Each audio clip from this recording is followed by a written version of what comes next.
شاعر مرثیہ کہہ کر لاتے تھے۔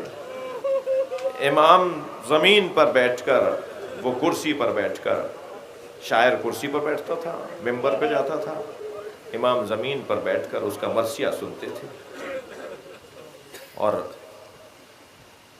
سن کر اس کو انعام سے نوازتے تھے، اور بار بار اس سے کہتے تھے اور سناؤ۔ بعض اوقات تو کسی مصرعے پر اتنا روتے تھے اور کہتے تھے یہ تم نے کیسے کہہ دیا، یہ تم سے اللہ نے کہلوایا، یہی تو ہوا تھا۔ اس کے اشعار کی تائید فرماتے تھے، جی اس کے اشعار کی تائید فرماتے تھے۔ ایک دن امام نے اپنے ایک صحابی سے کہا کہ کل جب تم فلاں کے گھر مجلس میں بیٹھے تھے تو فلاں بہت اونچی آواز میں رو رہا تھا۔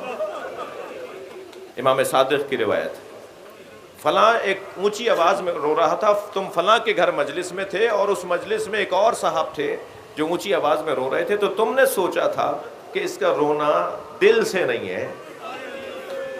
نہیں، جعفر ابن عفان وہ دل سے رو رہا تھا۔ صحابی کا نام ہے جعفر ابن عفان۔ نہیں، جعفر ابن عفان وہ دل سے رو رہا تھا۔ تو وہ کچھ دیر کے لیے سوچنے لگا اور کہنے لگا مولا آپ کہاں تھے؟ فرمایا اندھیرا ہو چکا تھا، ہم وہاں بیٹھے تھے جہاں لوگوں نے نالینیں اتاری تھی۔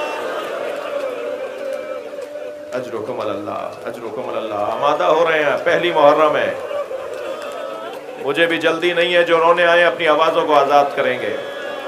بلند آواز سے رونے والوں کا بڑا مقام ہے۔ یہ صدائے گریہ، یہ صدائے گریہ احیاء امر امامت ہے۔ اجرکم اللہ۔ کس کا ذکر شروع ہونے جا رہا ہے؟